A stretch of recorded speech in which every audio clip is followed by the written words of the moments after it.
Questa sera passavo di qui.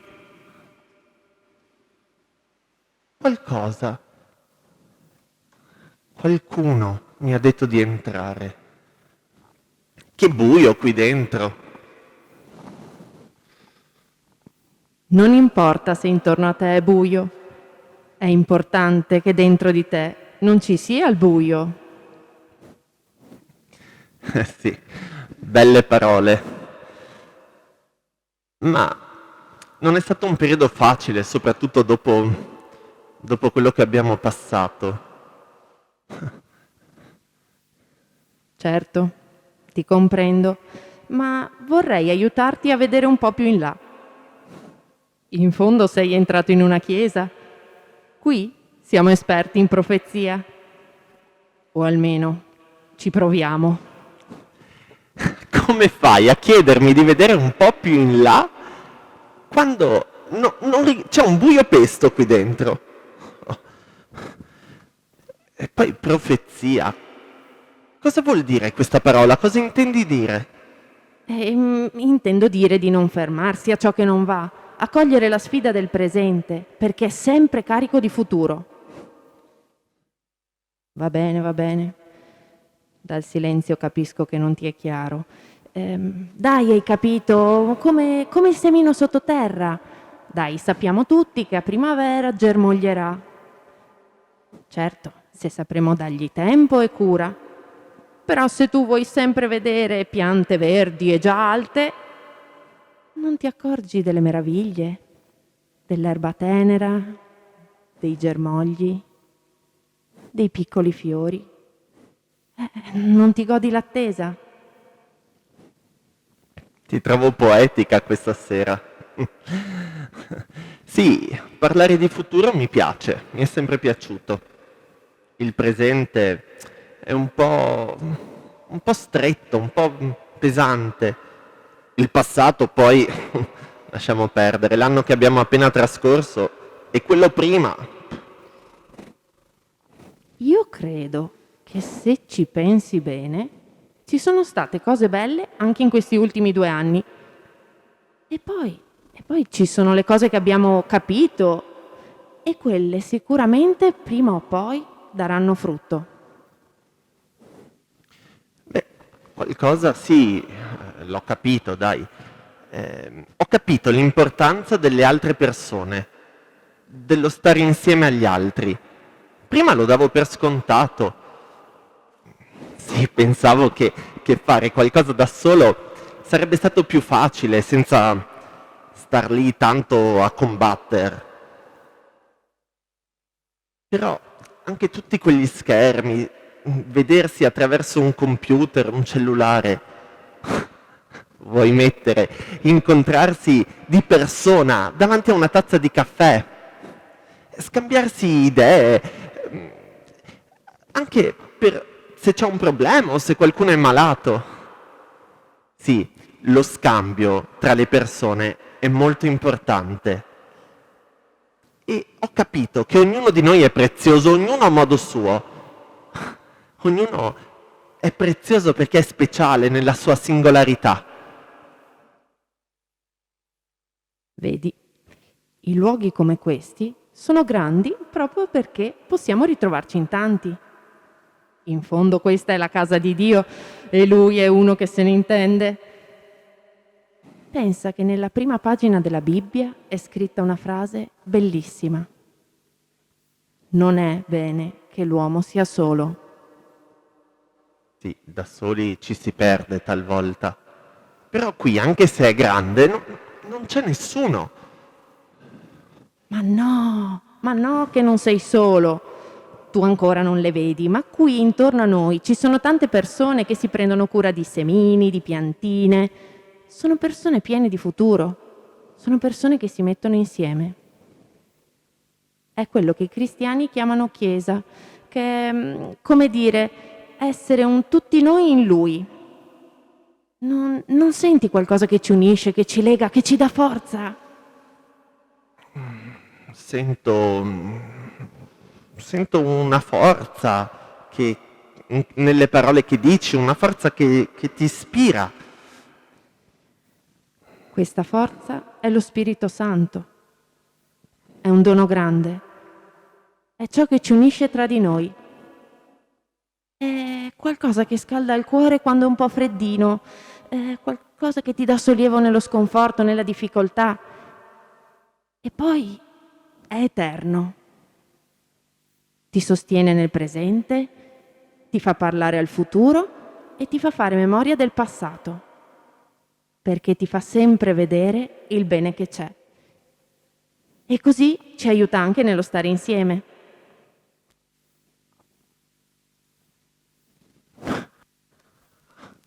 Quante persone! Ma cosa fanno qui? Sono insieme, sono qui per fare memoria, sono qui per essere squadra, altra, sono qui per essere chiesa.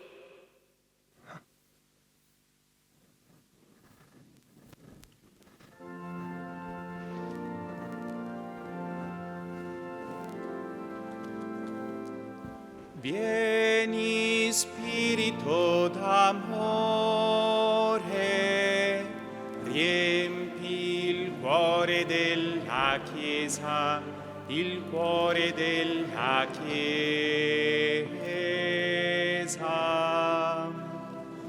Dona a tutti la tua pace, pace ed unità, pace ed unità. Sei tu la forza che dall'alto chiama sé, chi vuol rinascere davvero in te vivrà. Il vento soffia dove vuole, viene va. Lo stesso accade con chiunque è nato dall'amore, lo Spirito di Dio. Vieni Spirito d'amore, riempi il cuore della Chiesa, il cuore della Chiesa.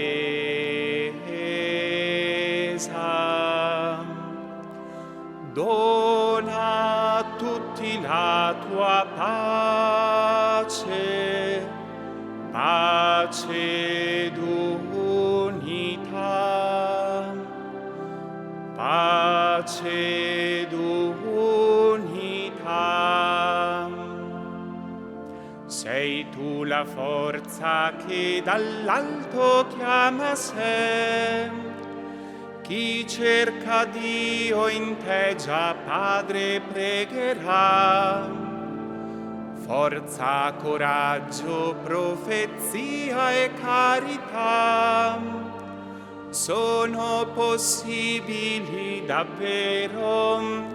È Dio che dona a tutti la nuova umanità.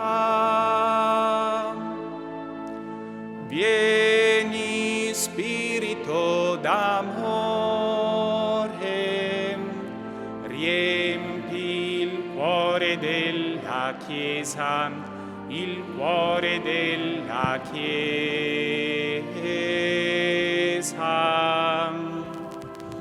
Dona a tutti la tua pace, pace ed unità, pace ed unità, pace ed unità.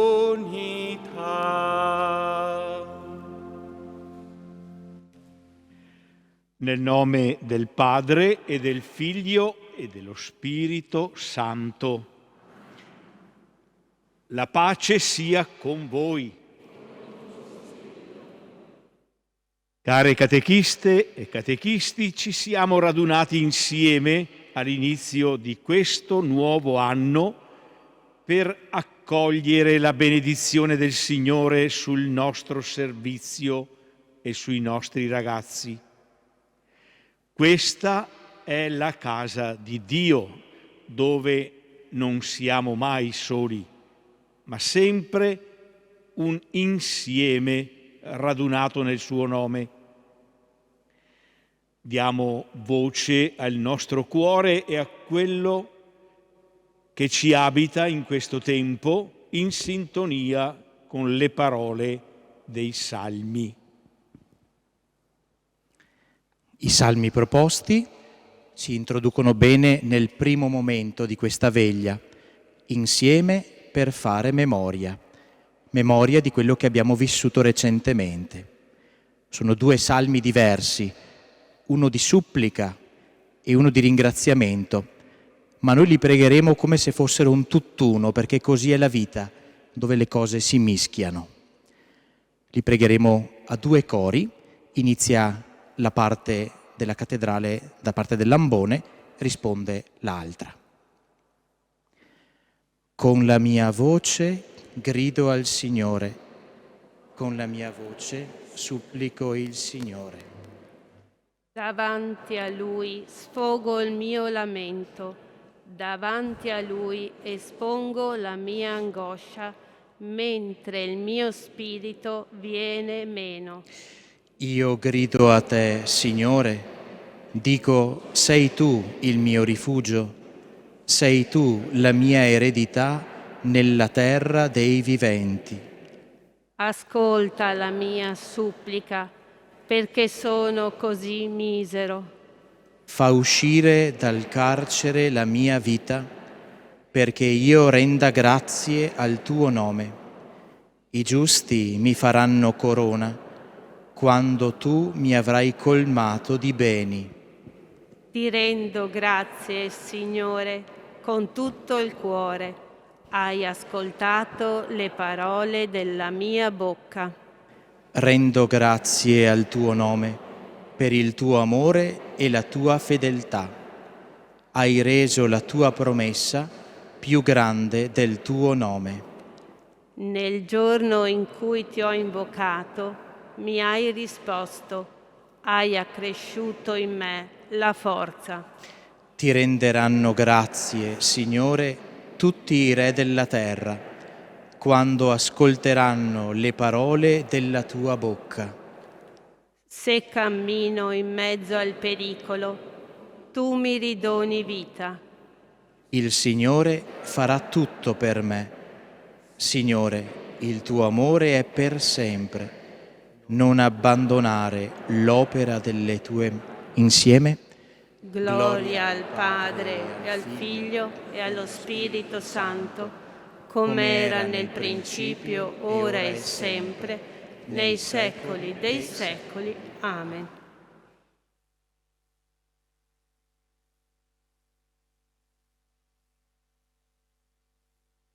Possiamo sedere.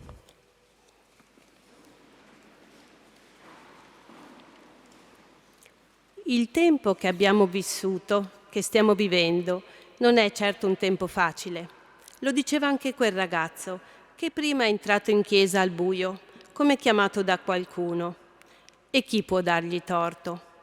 Un virus, piccolo, invisibile, ci ha messo in crisi, ha messo in luce le nostre fragilità, ha risvegliato alcune paure, ha scoperto dei punti nevralgici nelle comunità ed anche nell'attività catechistica. Le risonanze arrivate all'ufficio catechistico al termine dello scorso anno pastorale testimoniano queste difficoltà.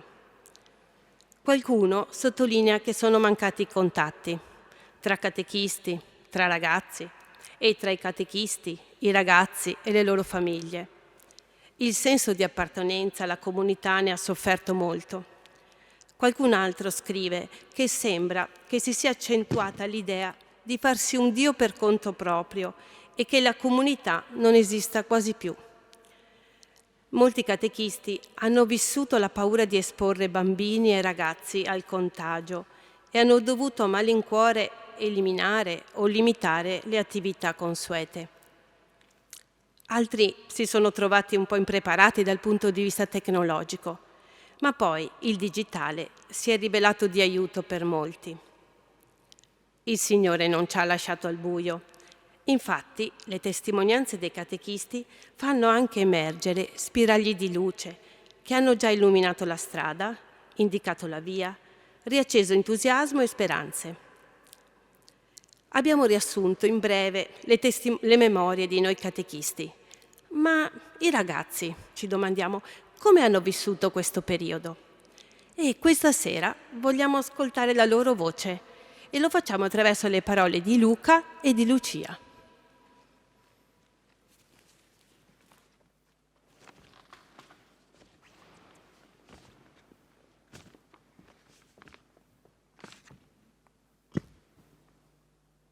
Buonasera a tutti. Io sono Lucia, ho 13 anni e frequento la terza media.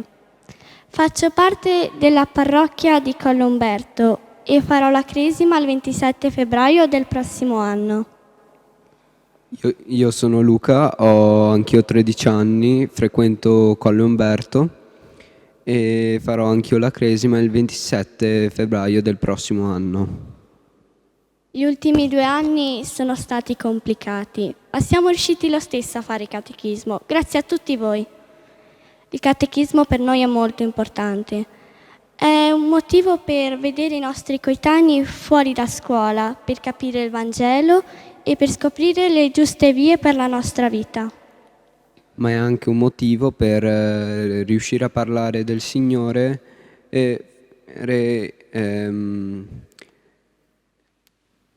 insieme ad adulti che sono preparati, ma questo è un argomento che trovandoci con i nostri compagni da soli non affronteremmo. Gli incontri dello scorso anno li tenevamo in chiesa per garantire il distanziamento. Li facevamo una volta al mese e non con tutti i gruppi. Mi ricordo, ad esempio, di quella volta in cui i nostri originali catechisti ci hanno portato delle testimonianze da un professore e da 2 educatrici dell'ACR. Poi alla fine di queste testimonianze ci hanno dato un bulbo che noi abbiamo cresciuto durante tutto il mese e che abbiamo portato la volta dopo quando erano belli cresciuti. L'intento dei nostri catechisti era quello di insegnarci l'importanza del prenderci cura. È vero, a volte noi ragazzi, quando veniamo a catechismo, siamo vivaci, attivi e sembra che ci importi poco, ma ci fidiamo che questo tempo non venga sprecato e buttato via, ma che quando saremo più grandi capiremo che è stato prezioso e anche produttivo. Quindi vi vogliamo dire grazie perché continuate ad esserci, ad ascoltarci e a parlarci di Gesù. Perciò vi diamo un piccolo consiglio.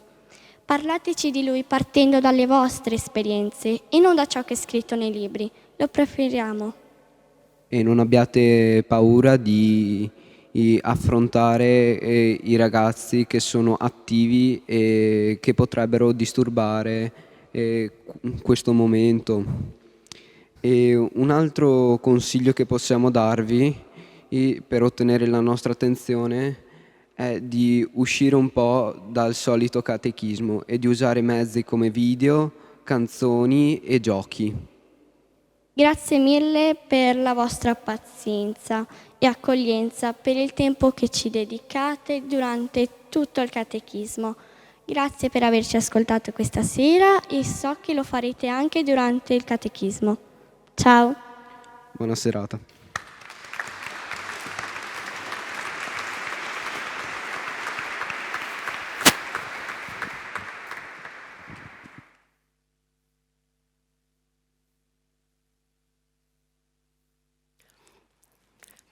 Dopo che abbiamo ascoltato questa bella testimonianza, e penso che abbiamo preso anche nota di quello che ci hanno insegnato Lucia e Luca, adesso siamo invitati anche noi a fare un breve esercizio di memoria.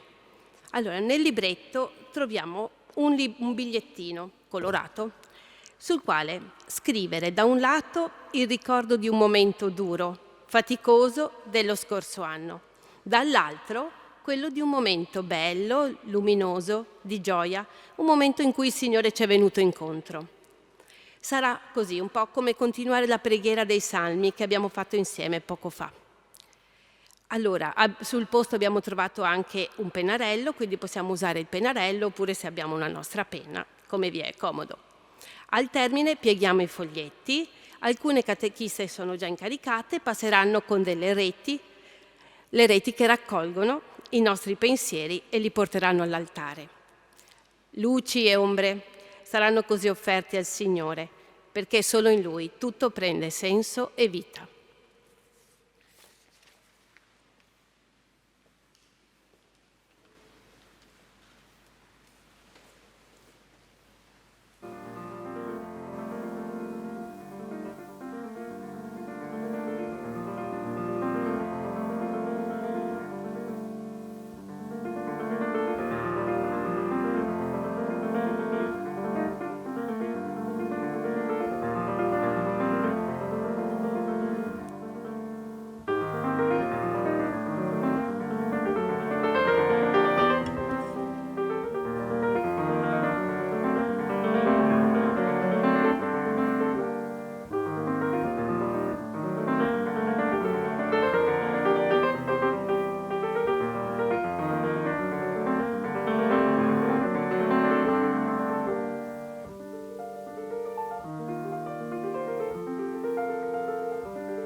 È tempo di portare al Signore tutto questo, le luci e le ombre, le gioie e le angosce che ci hanno segnato. Cantiamo oltre la memoria del tempo che ho vissuto. Rimarremo seduti, ma partecipiamo interiormente al gesto dell'offerta al Signore di quanto abbiamo vissuto.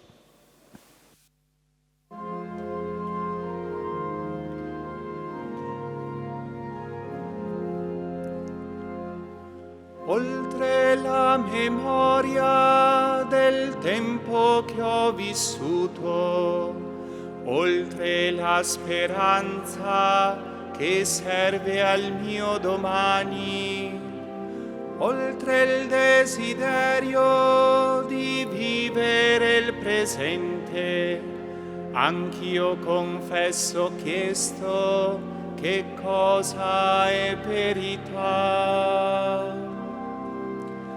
E tu, come un desiderio che non ha memorie, Padre buono, come una speranza che non ha confini, come un tempo eterno sei per me. Io so quanto amore chiede questa lunga attesa del tuo giorno, Dio, luce in ogni cosa. Io non vedo ancora, ma la tua parola mi rischiarerà.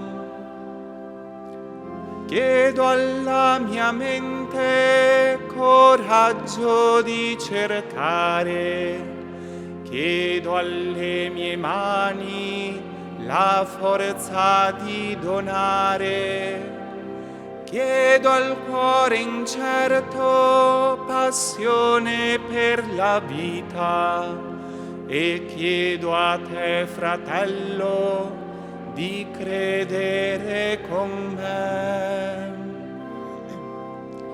E tu, forza della vita, spirito d'amore, dolce Dio, grembo d'ogni cosa, tenerezza immensa, verità del mondo, sei per me. Io so quanto amore chiede questa lunga attesa del tuo giorno, Dio, luce in ogni cosa. Io non vedo ancora, ma la tua parola mi rischiarerà.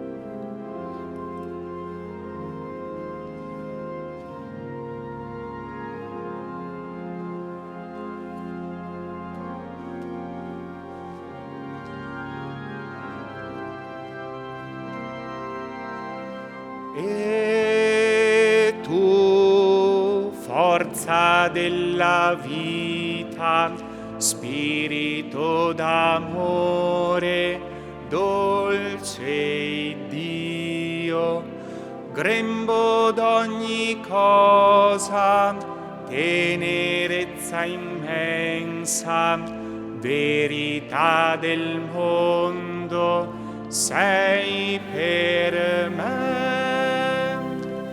Io so quanto amore chiede questa lunga attesa del tuo giorno, Dio, luce in ogni cosa, io non vedo ancora, ma la tua parola mi rischiarerà.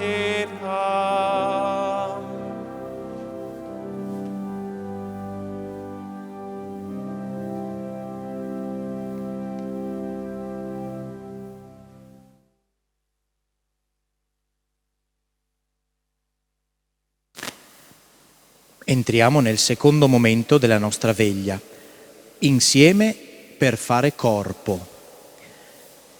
Prima di ascoltare la parola di Dio, ci aiutano a capire questo fare corpo, questo fare squadra, le voci dei campioni delle Olimpiadi.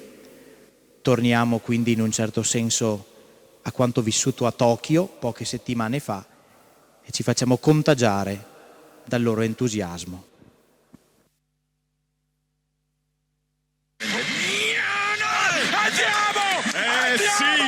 Andiamo Gianmarco!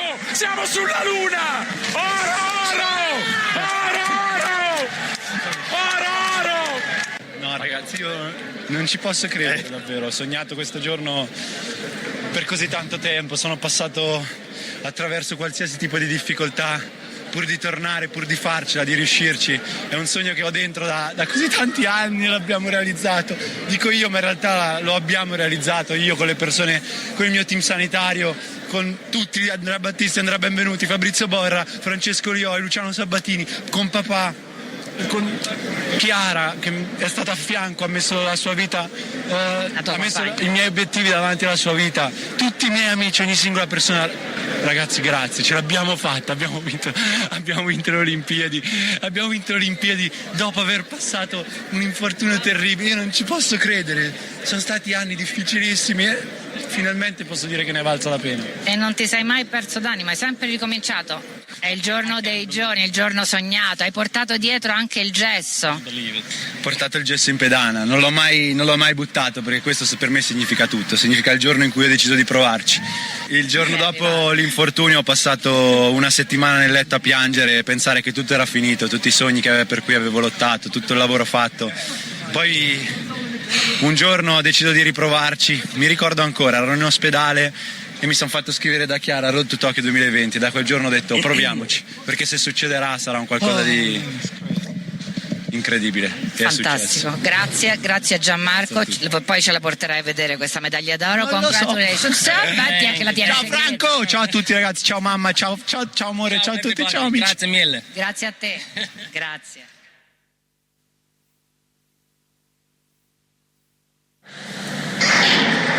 Partita la finale con la Tiarani subito che prova a scappare e adesso che sta salendo l'onda azzurra, c'è Ambra Sabatini davanti a tutte, Martina Caironi, Monica Contrafatto, Ambra che vince la medaglia d'oro 14-11, ce n'è per tre, storica tripletta, qualche cosa di sensazionale, qualche cosa di incredibile, ma è anche vero.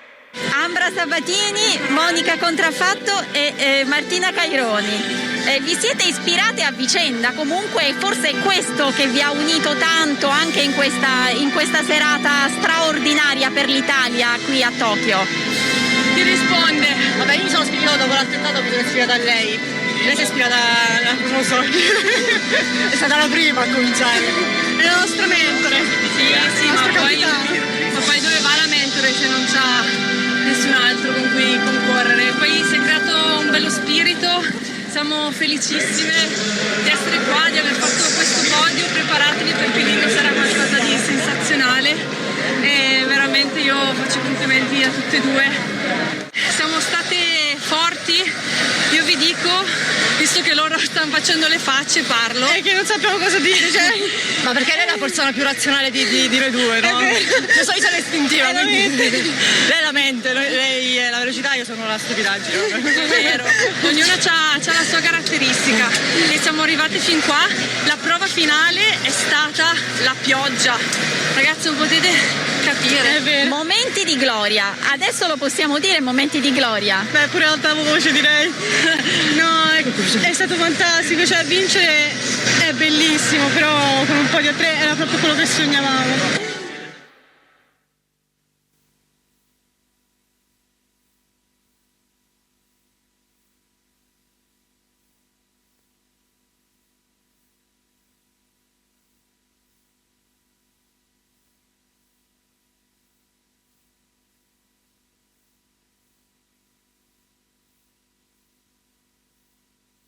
Dalla lettera di San Paolo Apostolo ai Romani.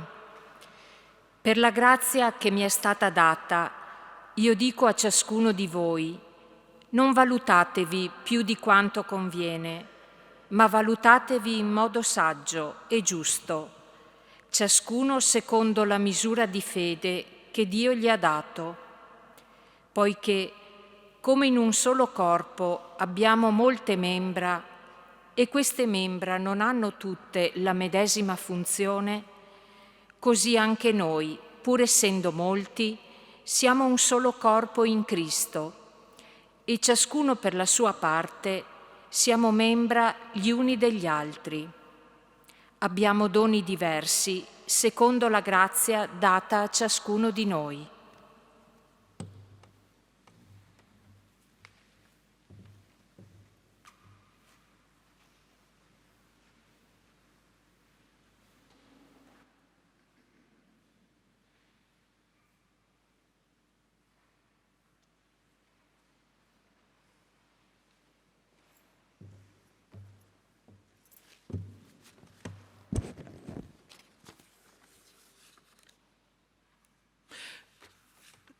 Non valutatevi più di quanto conviene, dice San Paolo, per la grazia che mi è stata data, io dico a ciascuno di voi, non valutatevi più di quanto conviene. E questa indicazione di San Paolo contiene una saggezza chiaramente riscontrabile anche a livello dell'esperienza umana, psicologica, affettiva. Non valutatevi più di quanto conviene. Ricordo che quando ero educatore in seminario abbiamo avuto varie lezioni da un docente della Gregoriana, un gesuita, padre Luigi Rulla, che aveva fondato la Gregoriana, una scuola di psicologia, il quale insisteva molto su un meccanismo, o meglio su un circolo vizioso che si realizza nella vita di tante persone. Esse si valutano più di quanto conviene. Non valutatevi più di... Si valutano più di quanto conviene e nutrono quindi delle attese sproporzionate rispetto alle loro risorse. Puntualmente ne deriva una frustrazione, dal momento che quelle attese sono troppo alte e non trovano realizzazione. Ma queste frustrazioni, invece di generare una conoscenza e un'accettazione realistica di sé, generano spesso attese ancora più alte e di conseguenza frustrazioni ancora più grandi e quindi di nuovo attese ancora più alte e frustrazioni. E si realizza così una forbice che si allarga sempre più tra attese e realtà della persona, generando sfiducia verso se stessi, ma anche rabbia e risentimento verso gli altri, i quali sarebbero colpevoli di non riconoscere i meriti della persona, di quella persona. Io ero in seminario come educatore e dovevo dire francamente che non è che tutte le persone fossero affette da questa sindrome che generava, secondo questo psicologo, delle inconsistenze, così le chiamava, però era diffusa, è una sindrome molto diffusa ed è un meccanismo terribile che spesso è fonte di grandi sofferenze proprie e altrui. Non valutatevi più di quanto conviene. Non è semplicemente una norma così di buona educazione, ma è una norma umana, fondamentale. Cosa suggerisce San Paolo? Dice: valutatevi in modo saggio e giusto, ciascuno secondo la misura di fede che Dio gli ha dato. Come dire, quanto più tu accogli il dono di Dio, che è la fede, tanto più sarai in grado di valutarti in modo saggio e giusto, e quindi anche di fare i passi corrispondenti, senza che ci sia uno scarto fra ciò che sei e ciò che ti proponi. Certo, le attese sono sempre più avanti, però non sono sproporzionate, non diventano fonte di inconsistenza. Ma che cosa vuol dire valutarsi secondo la misura della fede? Dice San Paolo, ecco, valutate in modo saggio e giusto, ciascuno secondo la misura della fede che Dio gli ha dato. Ma vuol dire anzitutto riconoscere che siamo dono, che non ci siamo fatti da noi, che siamo dono di un donatore buono, che è colui che Gesù ci ha insegnato a chiamare il Padre. Vuol dire riconoscere che noi abbiamo doni diversi secondo la grazia, cioè l'amore gratuito dato a ciascuno di noi.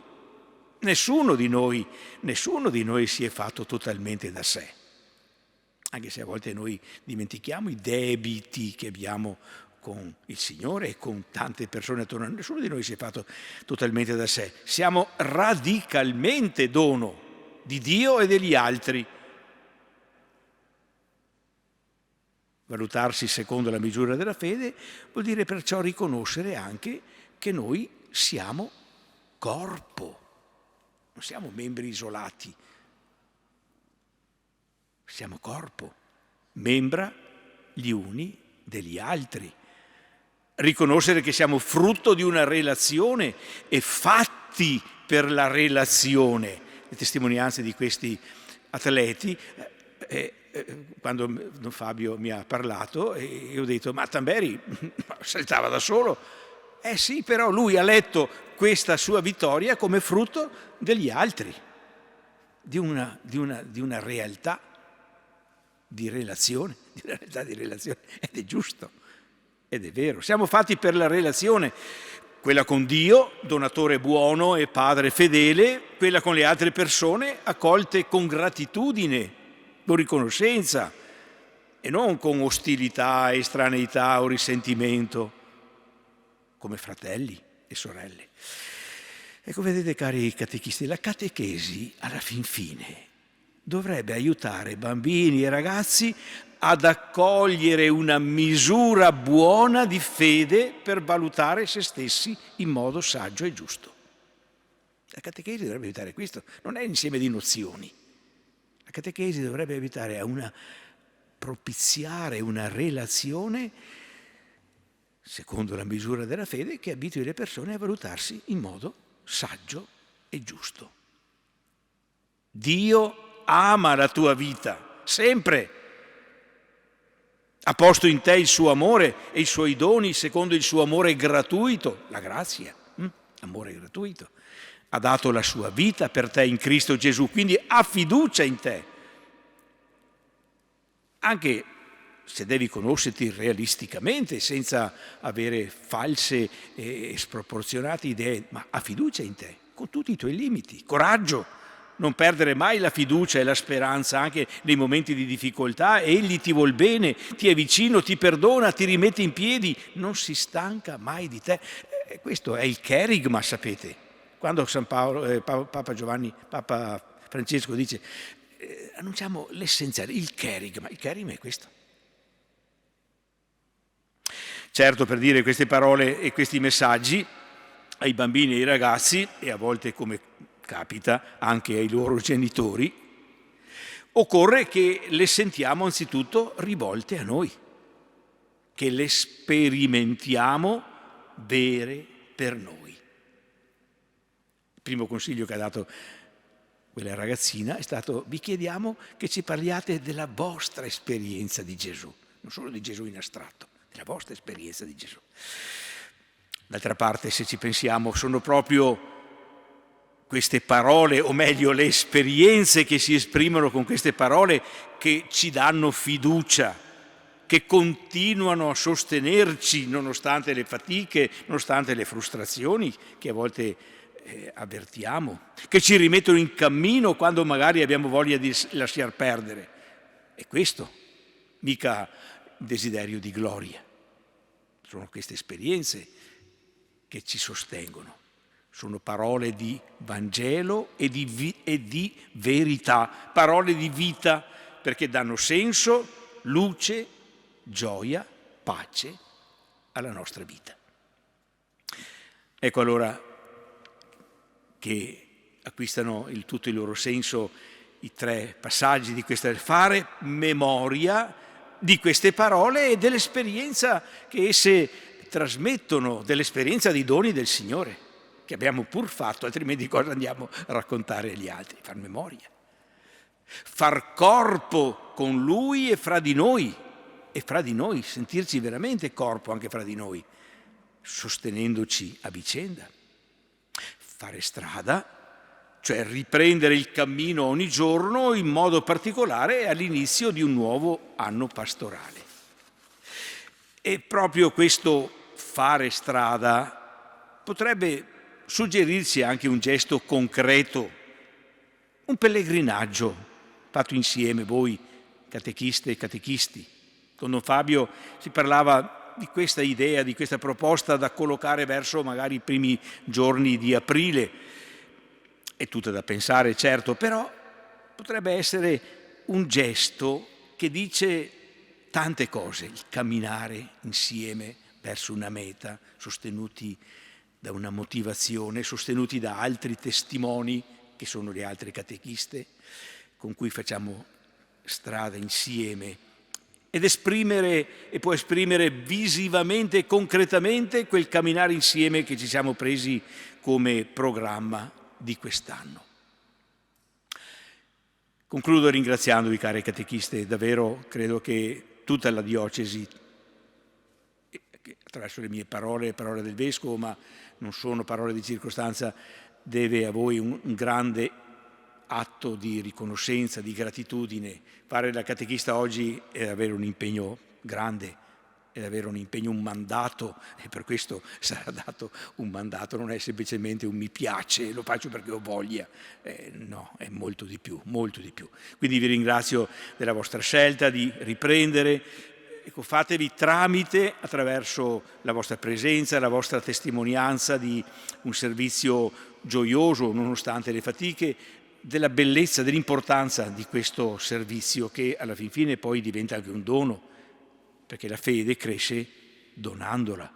Ecco, vi ringrazio e vi assicuro la mia preghiera, il mio ricordo e la preghiera per voi di tutta la Chiesa.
Raccogliamo il frutto di questo secondo momento, dopo aver ascoltato la parola di Dio e le parole del nostro Vescovo, pregando: siamo il tuo corpo. Ci mettiamo in piedi e insieme preghiamo. Signore Gesù, noi siamo il tuo corpo. Fa che i nostri occhi vedano il bene di tutti coloro che incontriamo, che le nostre orecchie sentano quel desiderio di te che c'è in ognuno, che la nostra bocca esprima la tua sollecitudine per tutti, che il nostro cuore decida sempre di amare come fai tu, che le nostre mani sappiano prendersi cura del creato come vorresti tu, che le nostre ginocchia a terra riconoscano la tua grandezza, che i nostri piedi seguano le orme che hai tracciato, che il nostro cibo sia la tua parola, che condividiamo le nostre capacità e ricchezze, che sappiamo soffrire e gioire insieme, che i nostri pensieri siano i tuoi pensieri, le nostre vie le tue vie. Così saremo il tuo corpo, frammenti di una misteriosa unità che si compie in te. Amen. Insieme per fare strada. Ci introduciamo in questo terzo e ultimo passaggio della nostra veglia cantando l'Alleluia e ascoltando la parola del Vangelo.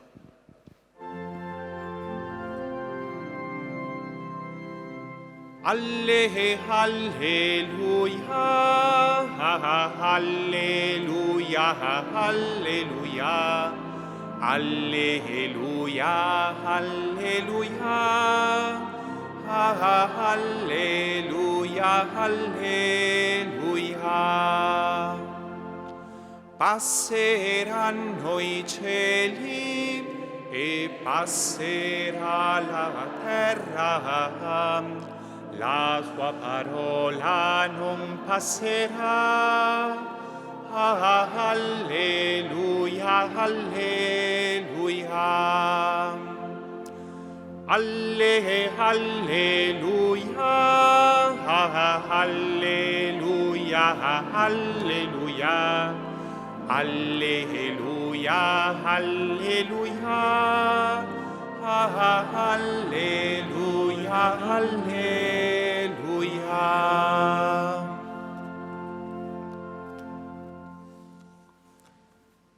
Il Signore sia con voi. Dal Vangelo secondo Luca.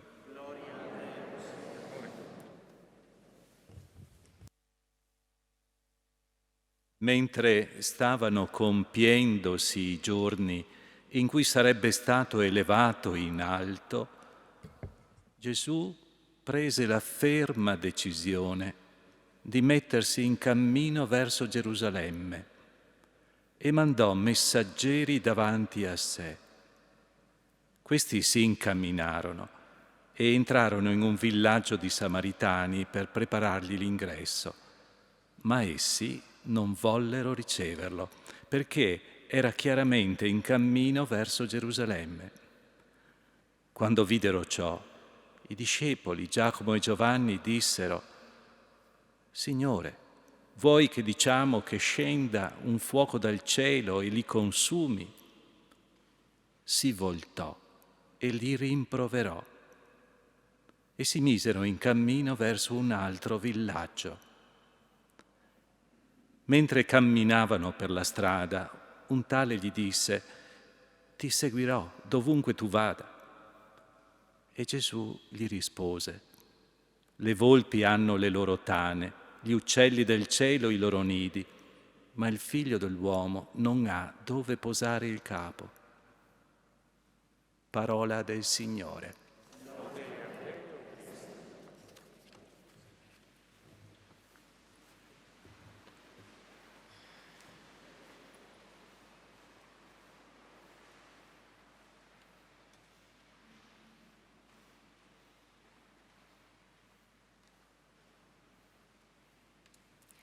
In queste righe del Vangelo di Luca tante volte si nomina la strada, il cammino, la via.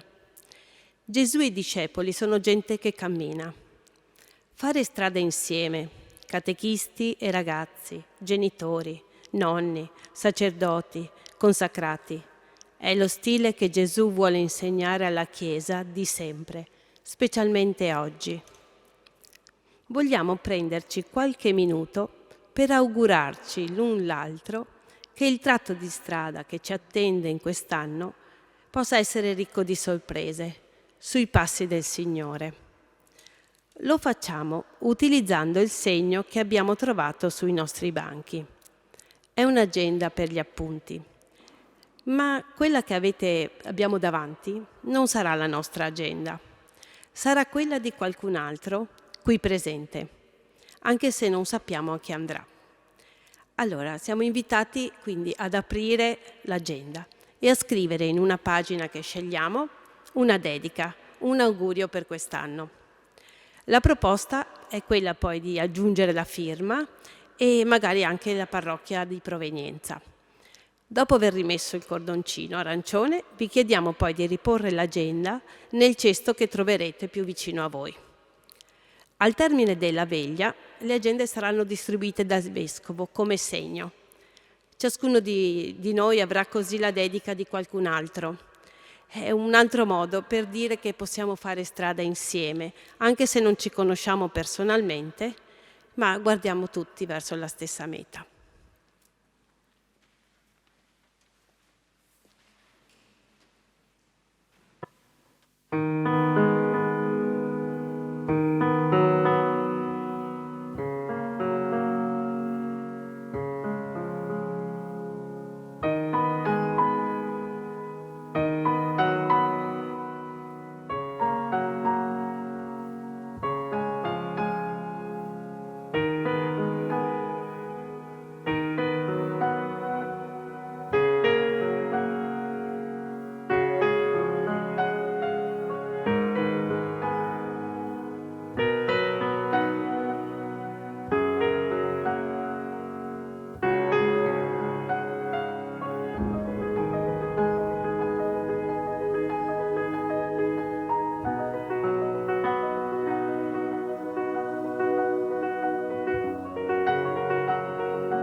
Mentre gli ultimi concludono di scrivere il proprio augurio, ci prepariamo a ricevere dalle parole del Vescovo il mandato per quest'anno catechistico e la benedizione del Signore.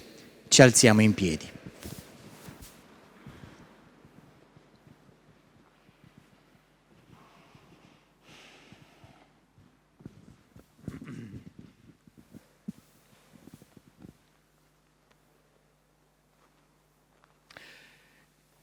Care catechiste e catechisti, dopo aver ascoltato la parola del Signore, anche voi siete pronti per partire e fare strada insieme, annunciando il suo Vangelo di grazia ai ragazzi e alle famiglie delle vostre comunità.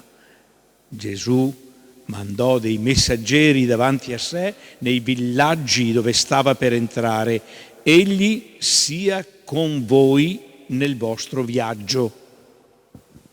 Sii con noi, Signore, sulla strada per preparare il tuo ingresso nella vita dei nostri ragazzi. Non permettere che ostacoliamo la tua opera, ma fa che possiamo favorirla con le nostre parole e i nostri silenzi, i nostri gesti di cura e le nostre preghiere nascoste. Gesù rimproverò i discepoli che volevano trattare con durezza chi non si apriva ad accoglierli. Egli sia con voi nel vostro viaggio. Sii con noi, Signore, ogni volta che saremo tentati di mollare la presa, di fronte alle resistenze, alle delusioni, allo sconforto, alle porte chiuse in faccia. Fa che siamo disponibili a farci correggere da te, che ci stai educando anche attraverso il nostro servizio di catechisti. Gesù e i suoi discepoli si misero in cammino senza stancarsi verso un altro villaggio. Egli sia con voi nel vostro viaggio. Sii con noi, Signore, ogni volta che dovremo cambiare strada, cercare vie nuove, prospettive diverse.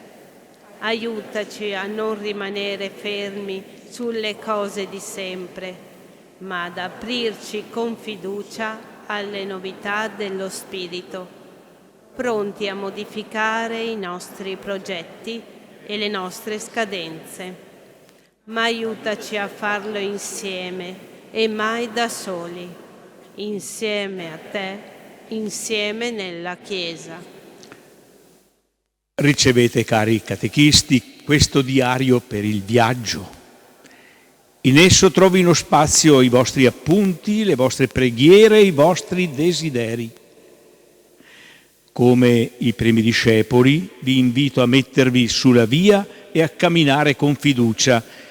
Vi accompagni sempre la consolante benedizione di Dio Onnipotente, Padre e Figlio e Spirito Santo.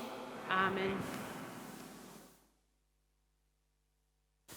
E ora, prima di ricevere ciascuno l'agenda, molto probabilmente l'agenda scritta da un altro, se a qualcuno capita la propria offre da bere, perché è una cosa rara. Vorrei ringraziare tutti coloro che ci hanno aiutato a preparare questa veglia. Intanto il nostro Vescovo per la sua presenza questa sera, ma anche per il bis domani sera a Conegliano e il tris mercoledì sera nel Duomo di Oderzo. Un ringraziamento alla parrocchia che ci ospita, la parrocchia della Cattedrale con Don Graziano, e anche chi in questa veglia ha recitato, cantato, suonato, preparato fogli, distribuito libretti, insomma davvero un insieme che si è visto, che si è toccato con mano. Un pensiero speciale vorrei dedicarlo ai catechisti che hanno fatto un bel servizio nelle nostre parrocchie, nelle nostre comunità e non ci sono più. E in particolare stasera, visto che siamo qui nella parrocchia della Cattedrale, vorrei nominare e anche pregare per lei, per Suor Evelina Favaretto, che per tanti anni si è occupata di coordinare la catechesi e che pochi giorni fa è andata in cielo. Quando riceverete l'agenda, il primo appunto da prendervi è la data del pellegrinaggio che il Vescovo ha annunciato e che sarà sabato 2 aprile, verso la fine della Quaresima. Non sappiamo appunto né dove né come, ma ci contiamo che possa essere un momento in cui come catechisti della diocesi insieme ci troviamo a camminare e a pregare. Ci avviciniamo con ordine, mantenendo le distanze, per ricevere il segno. A voi tutti grazie, buonanotte, buon cammino.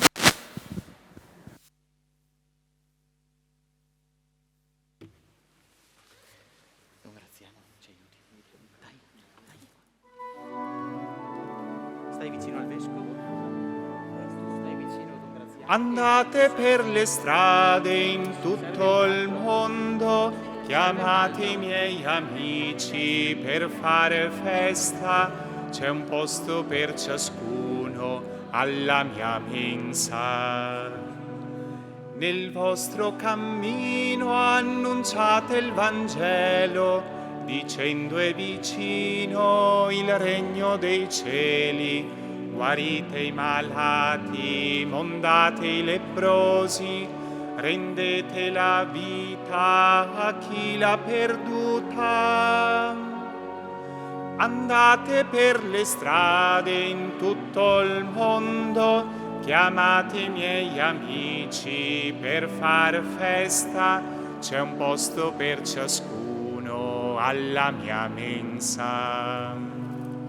Vi è stato donato con amore gratuito, ugualmente donate con gioia e per amore. Con voi non prendete né oro né argento, perché l'operaio ha diritto al suo cibo.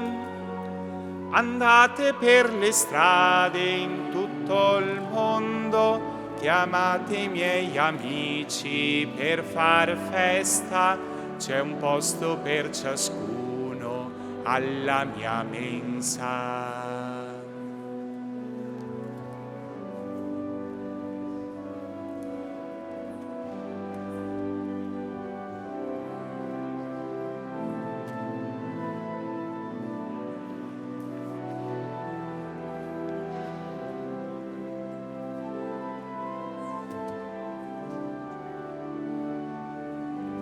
Madre dolcissima, come ami Gesù, ama il mondo, ama me, ama il mondo, ama me.